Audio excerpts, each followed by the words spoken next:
Wednesday, March the 25th. Two parts to your workout today. Part A, starting with another Tabata structure. Tabata, 20 seconds of work, 10 seconds of rest.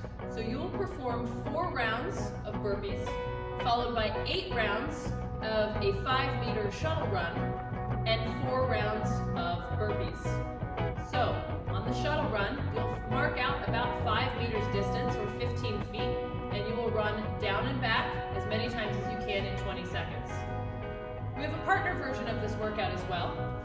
For time, you and your partner will complete 50 partner burpees, followed by 100 5-meter shuttle runs and 50 partner burpees.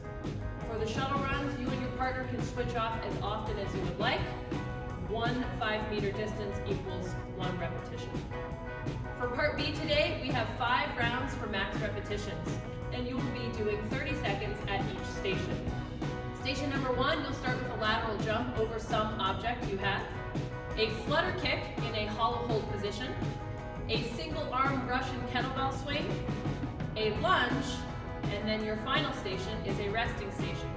At the start of each station, except for the rest stations, you will perform 5 jumping squats prior to starting that movement. Good luck, enjoy these workouts, let us know how you did.